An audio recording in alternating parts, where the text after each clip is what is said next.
It's probably the end of your school year. You've got a tween asking, "Am I done yet?" before you've even finished your coffee. And you might be standing there thinking, did they actually learn anything this year? Are they ready for what's next? Or did we just survive another round of busy work? It might have felt like you did a bunch of busy work.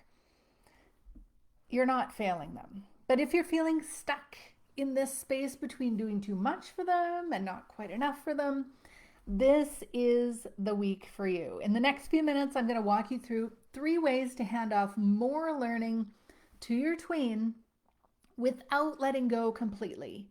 So if you are at the end of your year and you're wrapping things up, tuck this in the back of your brain. For next year, it will be helpful. You're going to learn how to help them self-correct, problem solve, and build the kind of confidence that actually sticks. So they don't need you to hold their hand every step of the way. You don't have to sit beside them in order for them to get their work done. I'm Marina Joy. I have homeschooled for 11 years.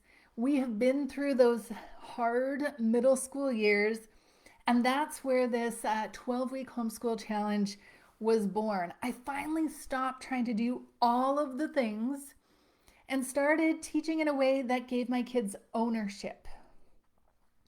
And now I want to help you be able to do the same. It is so freeing. So I invite you to join me right now. Here we go. If you haven't joined the 12-week homeschool challenge yet, you can start anytime. There will be a link in the comments, either below or to the side. And I'll tell you more about what's inside at the end of the video. But know right now, this is the kind of shift that makes homeschool feel more grounded and less reactive. You know what I'm talking about. If you have homeschooled for any length of time, if you are new, you're in a great place. This is a great place to start. Now, if you're joining me live, drop a hashtag live below. And if you're catching this on the replay, type hashtag replay. I'd love to know that you're watching. And curious, have you ever let your tween check their own work? Have you ever let your tween check their own work? And did it help, or did it make you feel like everything was just about to fall apart? Well, that's what we're going to talk about. What it looks like to actually sort of take off the training wheels without watching the whole thing crash. Maybe you remember teaching your kid to ride a bike and they had those training wheels. And the training wheels, of course, the bike was kind of wobbly, but there was always that wheel to catch you on either side as they were wobbling down and learning how to ride their bike. But eventually, those training wheels need to come off. Eventually, your kid probably said, I don't want the training wheels on anymore. I'm ready to ride the two-wheeler on my own. And that's what's happening in those middle school years. They're not saying those words specifically, obviously, but that same idea. They went from the elementary years where you're telling them every single thing they need to do, and now they're like, I need a little more independence. Can we take off a training wheel? And then can we take off the other one? It doesn't have to happen all at once. But eventually you want them riding independently. That is the goal, and that's why we're here. So number one, let them mark their own work. You know those answer keys? You get the curriculum, you've got the answer key. Brilliant. When your tween has done the work, this is the key. They got to do the work first. And then they come to you and say, okay, I'm ready for the answer key. So this requires a little bit of trust, and initially they might do really sloppy work because then they get the answer key and they figure they'll just change out the answers to whatever's in the answer key, and yes, I did my work. Let it go. It's okay. It's part of the process. And you might think, but then they're not going to learn. They will. It is part of the process. But we need to set the guidelines. So we're going to do page 27. When you're finished page 27, come and get the answer key. for page 27 and go ahead and mark that. Now, at first, it's going to be really novel and then it will just be normal. But what's going to happen is they're going to see patterns. Nobody likes getting everything wrong. So as they are marking, they've got their book and they've got the answer key. They're like, this is awful. I got 5 out of 10. What did I do wrong? There's that natural curiosity. Like, I want to win. And winning is check marks.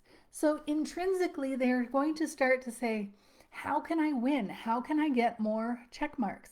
And because this isn't you giving them X, X, X, X, wrong, wrong, wrong, they are taking ownership. And what they might figure out is, oh, I read that number wrong. Oh, I didn't see that word in the instruction. That's why I got that wrong. And they're going to start to piece it together. Or they might say, I had no idea about that one. Of course I got it wrong. And that is something important to recognize as well. And that is how they take ownership and they're starting to see themselves as capable learners. They're not just passive students. They're not just doing this for you. All of a sudden, they're taking some ownership of that. Now, number 2, we want to use that answer key as a tool, not just a scorecard. Okay, I got 5 out of 10, 7 out of 10. Oh, I got 10 out of 10. Fabulous. But after they've, put the check marks and X's, then you use that answer key as a teaching tool. Now, the one caveat here is sometimes answer keys have incorrect answers. And I know we have worked backwards on questions. We're like, what? How did they come to this answer? And then I realized that the curriculum publisher put out a page with, oh, whoops, we made these mistakes in the book. So always make sure to look for that. But also, if your tween is challenging an answer in the answer key, that's not a bad thing because they need to prove, okay, well, why were they right? They're going to have to think through step by step how they got to their answer and why their answer is correct and why the answer key, why they think the answer key is wrong, and then walk them through it. Is it wrong? I know a couple of times my daughters pointed out things that were wrong in the answer key, and sure enough, I was like, oh, good catch. So don't think that just because they say the answer key is wrong, that they are wrong. Okay, so if when they mark their work, say they got 5 out of 10, so maybe they don't understand the concept as well as they could yet. No problem. This is a learning environment. That's why we're here. Then you're going to take that answer key, take one of those questions and go, all right, here's the answer. Here's what I got. How did they get to this answer? Now, I'm thinking math specifically.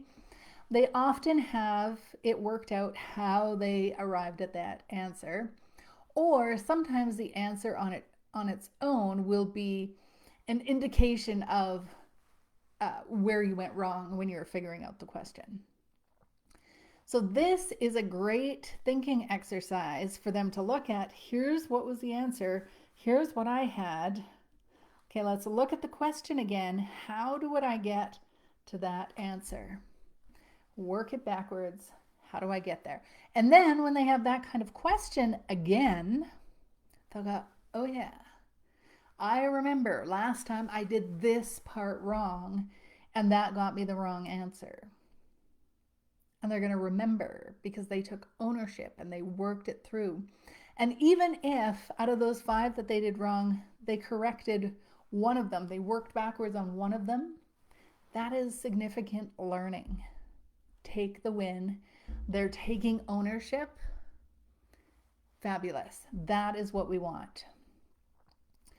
The third thing, we are going to focus on the process. So we're not focusing on perfection. They don't need to finish. Are you ready? Every page in the book. They don't need to finish every page. They don't need to finish every question. Do not be a slave to the workbook. In week 1 of the Homeschool Challenge, we talked about what is your goal? Where are you headed? What outcomes are you looking for your child? Where are they going? Okay, so then if that is the case, we know this is where they're going. What do they need to know when they get there to be successful? Now we look at the workbook and we go, all right, they got 7 out of 10. They worked back a question. They understand it. At what point can we just move on? Do we really need to drill another 20 questions? Or is that just going to be breaking the momentum, breaking the spirit, turning into drudgery, and not about learning? But in order to do that successfully, you need to set a standard. So I'm just thinking about how we did this when we were going through some of these things. And so we set a standard. We looked at what is the child capable of? Is this a subject that they excel at? So maybe they need to get 90% and then they can move on because getting 90% is reasonable. If, for example, it is math and they are not fabulous math students, perhaps it's get 70% and move on. That's not giving up. We don't have to go to 100%. 70% might be fine. And then what happens as their brain grows and develops and over time, as they have these concentric circles of learning, they learn this at 70%, they're going to visit those concepts again. Almost guaranteed.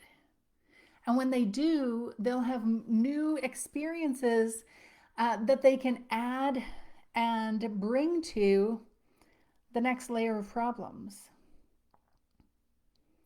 And it will help them expand their knowledge and do better. But you need to decide, what is the cutoff? What is the definition of done?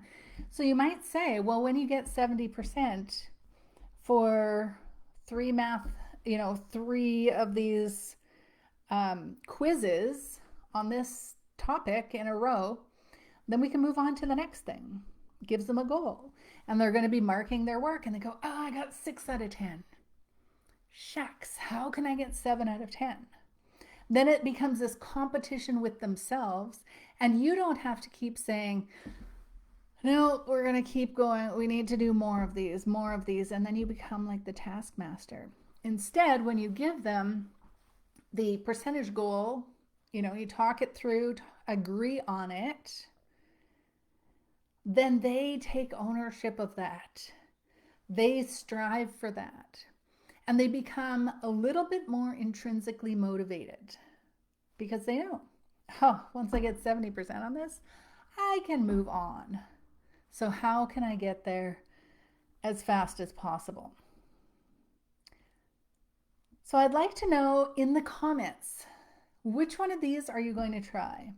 Letting them mark their work, working backwards from the answer, or picking that percentage that gives them permission to move on once they've got it.